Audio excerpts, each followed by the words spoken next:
Hi there, welcome to 3 Bags Full, Shopcast number 3. And today we're talking about Rowan Lima, which looks like this, except the text is still backwards because that's what I'm still doing. But like I said in Shopcast number 2, Lima has this really interesting construction, and today I will tell you more about that with a whole bunch of demos and samples, and it's awesome. But we'll start out with, for $14.50, you get 100 meters, and it is 84% baby alpaca, 8% merino wool, and 8% nylon. And baby alpaca refers to the shearings actually coming from the very first time the alpaca has been shorn, so you tend to get finer yarn off of the animal when they're younger. So it's nice. Okay, construction. It is a chain, and it's actually kind of like a 2-stitch I-cord, and this is what we're going to be talking about. So I-cord is that. It's a knitted tube. We generally make them on 3 or 4 stitches if we're doing something like this that's a tie. If you were ever making a bigger tube that would turn out to be like the arm or leg of a stuffed animal, you might use more stitches, like kind of up to 10 or 12 if you're making a small tube. In the case of Lima, it uses about 2 from what I can tell. And it's brilliant because what that construction does is it makes it bounce and then come back. I'll show you on the big one. So I-cord is nice and round, and when you stretch it, it goes thin, and then it springs back and holds its shape, which is awesome. So the example of what regular construction is, this is cascade, and if you look really closely, you can see that all of the strands look like little ropes, and the Lima, they also look sort of like little braids. So part of what this does, it traps air on the inside, but it also helps the alpaca be in a shape that encourages it to spring back. So instead of like 100% alpaca or other alpaca mixes that are done with the traditional plying, that cable construction, they will tend to kind of weigh down and sag and grow. So it's a danger with a lot of alpaca yarns that they will tend to get longer, like your sleeves will suddenly be down to your fingertips, and your waistline might suddenly be down by your hips, and your hand might be down kind of mid-thigh. So Lima, with its wonderful chain construction, shouldn't do that. It'll be light and airy. The garment won't have a lot of weight because the chain construction also winds up making a lot of spaces in the yarn, so it has air trapped in. It will be very warm, so consider using this for something like a cozy cowl. I'll show you that project in a minute. And it's gorgeous. Okay, colors. Delicious, delicious colors. And we have a gray and a nice green. Oh, by the way, they're all heathered. They're really cool mixes. So this green actually has some taupe in it and kind of goes into the medium greens and the chartreuse in the blend. And a yummy kind of beige camel color.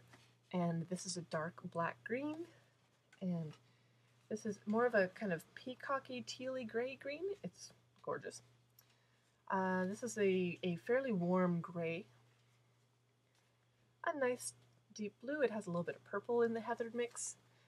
A very yummy cranberry color. It's on the warmer side, so people like me that we don't do so well in kind of the ice blues and the blue tone reds, this is a little bit either kind of mid-range or a little bit on the warmer side. And this is a medium blue that again has some purple in it, also has a little bit of kind of peacocky teal in the blend. And a deeper cream, and there was a lighter cream in there.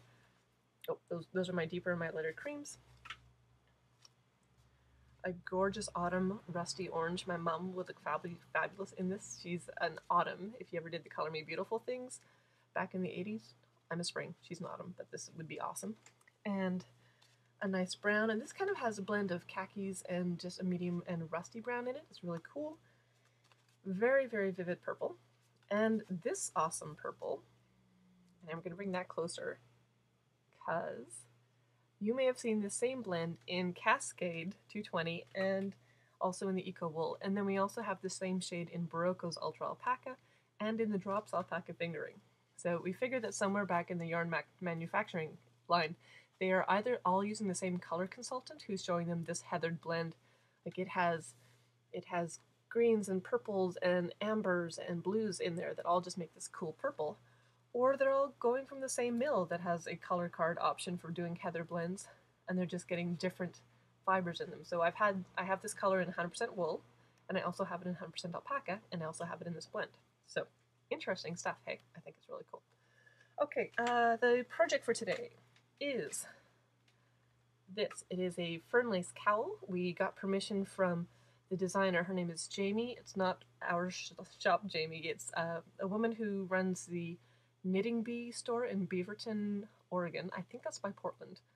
And it's gorgeous. So I'm going to bring it close so you can see the stitch details. And quick modeling. It's kind of warm in here today, so I won't hold this on too long. But can you just imagine tucking that inside your coat? It's fabulous. So this is a free pattern online on Ravelry. It is called the Fern Lace Cowl. I'll have a link to that at the end of the store, along with a link to Jami's website, so you can see what the knitting bee looks like. And if you're ever in Beaverton, you can go by and say hello. And just checking my list. Yeah, we're all good. Okay, cool. I'm trying to get more organized with the shopcast. So as we go, we're eventually going to have lights here, so you'll get a better color sample online. But ideally, you come into the store and come and check out the colors in person. Okay.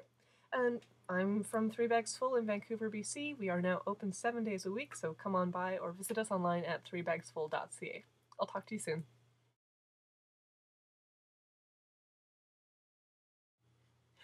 Okay, my list kind of failed. I forgot to show you this. Again with the backward text, but this is the Wonder Knitter. It's by Clover, and it's a newfangled variation of spool knitting. So when you were a kid, your parents might have given you a wooden spool with 4 nails pounded into the top of it, and then you would wind the yarn around the nails twice and then start pulling the first layer over and over and over. So this does that too.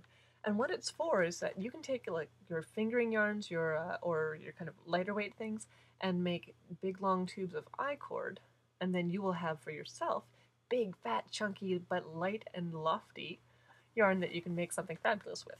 It's also really good just for kids. Get them started on knitting and start to understand how the whole process works with interlocking chains. But we sell them here. They are $12.19. You get 2 different sizes. So the pink one does 3-stitch I-cord, and the yellow one does a 6-stitch I-cord for doing fatter things. And they're example pictures. You can make a stuffed sheep or jewelry. And it's really cool, and it also has some instructions on how to do beads and to thread them through. You can either trap them on the inside of your I-cord, or you can thread them onto the strands of yarn ahead of time and then just slide them into place as you go. So there we go. Now I'm signing off.